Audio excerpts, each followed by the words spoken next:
Pemirsa, Anda masih menyaksikan The Central Bank, dan Pak Solikin, kita lanjutkan kembali perbincangan kita mengenai kebijakan moneter ketat yang Bank Indonesia lakukan sampai sudah hingga saat ini. Lalu sektor apa yang menurut Bank Sentral nanti bisa menjadi penopang ekonomi Indonesia ke depan? Iya.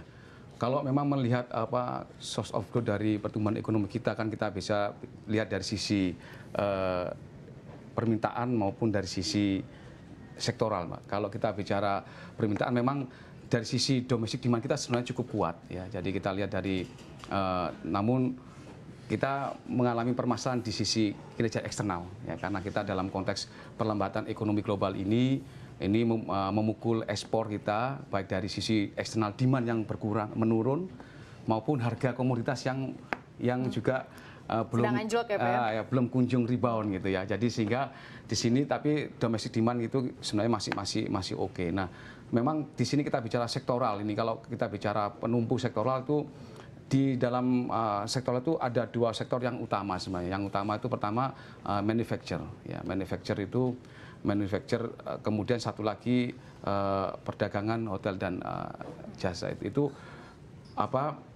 besar. Kalau manufacture itu sekitar 25% porsinya, kalau perdagangan, jasa dan hotel dan jasa itu sekitar 18%. Jadi, nah, kalau menurut saya tumpuan itu memang bagaimana kita bisa mengandalkan manufacture itu mengarahkan perbaikan-perbaikan di sisi migasnya gitu.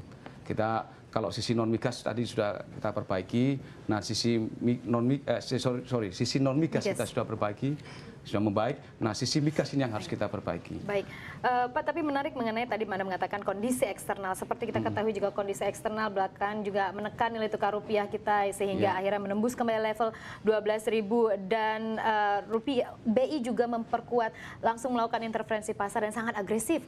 Hingga September sudah lebih dari 200 miliar rupiah diintervensi oleh Bank Indonesia untuk menjaga nilai tukar rupiah. Sampai kapan, Pak? Kalau bicara intervensi ini tentunya tergantung kondisi, ya kan. Kita bicara kekuatan nilai tukar itu kan tergantung sisi permintaan dan penawaran. Dan tentunya kalau kita bicara pressure itu juga ini sangat dynamic gitu ya. Jadi bisa saja karena pada saat-saat tertentu banyak permintaan dolar karena untuk membiayai impor. Apakah masih akan menggunakan amunisi CADEV, Pak? Cadangan devisa. Kalau misalnya intervensi itu memang tergantung kondisinya, Mbak. Kalau kondisinya itu sangat berat tekanannya dan kita menganggap itu harus di normalize, maka kita tentunya akan melakukan intervensi. Tetapi perlu diingat, ada hal-hal atau kondisi-kondisi kita nggak melakukan intervensi. Jadi kalau kondisinya memang dia favorable gitu ya, mungkin kita hanya beberapa dolar aja. Jadi bahkan kita nggak pernah melakukan nggak intervensi sama sekali. Kita lakukan komunikasi yang baik, tetapi memang kondisi tekanan pasar yang sangat kencang, ya tentunya kita akan melakukan intervensi, mengarahkan nilai tukar sesuai dengan kondisi fundamental gitu, supaya ekonomi itu bisa berjalan dengan sehat gitu. Kemudian Pak Solikin, sampai kapan atau misalnya dalam kondisi seperti apa Bank Indonesia akan tetap mempertahankan suku bunga di 7,5% atau mungkin akan menaikkannya lebih dari 7,5%? Iya.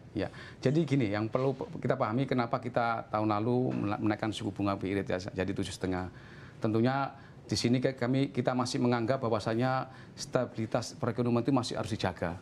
Karena potensi-potensi risiko terkait dengan tekanan inflasi terus kemudian juga terkait dengan current account deficit yang masih tertekan gitu loh. Tentunya stabilitas ini menjadi preferensi yang seyogyanya jangka pendek, ya, karena kita bicara sepanjang ekonomi kita belum bisa memenuhi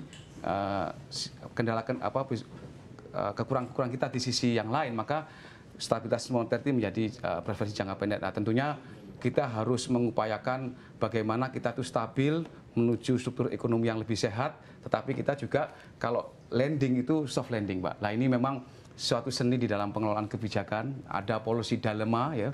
Nah, ini tentunya bagian dari tugas kami untuk melakukan itu, tapi pokoknya kita berusaha keras agar itu ekonomi bisa sehat gitu. Yang menarik bagi saya adalah bagaimana dilema kebijakan, ya, Pak. Itu kata kuncinya. Baik, terima kasih Pak Solikin sudah bergabung bersama kami di The Central Bank hari ini. Dan pemirsa, demikian The Central Bank edisi kali ini. Terima kasih Anda sudah bersama kami. Saya Hera F. Harin. Nantikan episode selanjutnya masih di program The Central Bank. Sampai jumpa.